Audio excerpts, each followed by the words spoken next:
untuk terus meningkatkan pertumbuhan pariwisata yang islami berpedoman pada 4 pilar. Selalu harus memberikan pendidikan kepada setiap pegawai kita.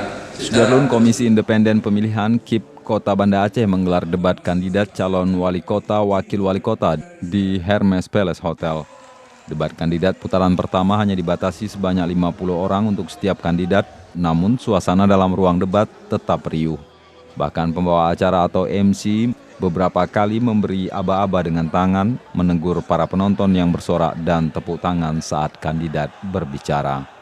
Dan tentu seluruh di mana ada gula, di situ asal semua. Ya, jadi kalau hari ini misalnya ketika Pak Amin merencanakan akan mendirikan lembaga keuangan syariah, kemudian akan membangun ekonomi kerakyatan, tentu kita bertanya. Tadi saat Pak Amin menyatakan sebagai direktur BPD misalnya, saat menjabat direktur BPD, data yang kita miliki 80% itu kredit Bapak salurkan kepada PNS dan kemudian menjerat mereka.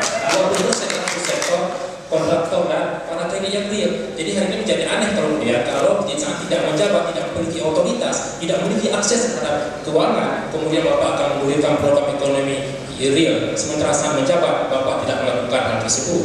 Ini agar Banda Aceh ini sejahtera. Kota Banda itu harus sejahtera sebenarnya. Kenapa kita sebutkan Kota Banda tapi orang sengsara?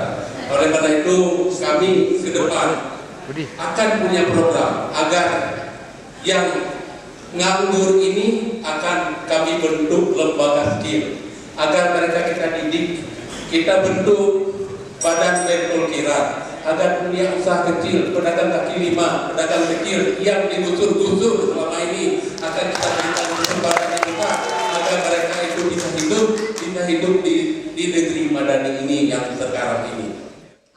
Pengamanan debat kandidat di Banda Aceh juga berlangsung ketat.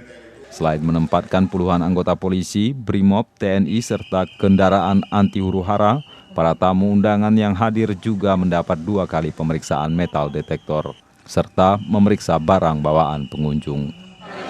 Debat kedua insya Allah kita memiliki blok rutin pukul 13.30, setengah 2 sampai setengah 3 dengan Ainis TV itu secara langsung. Siang. Usai debat, kedua kandidat disambut riuh yel-yel dari pendukung masing-masing yang berkumpul di luar hotel. Dari Banda Aceh, Hari Mahardika, Serambi On TV.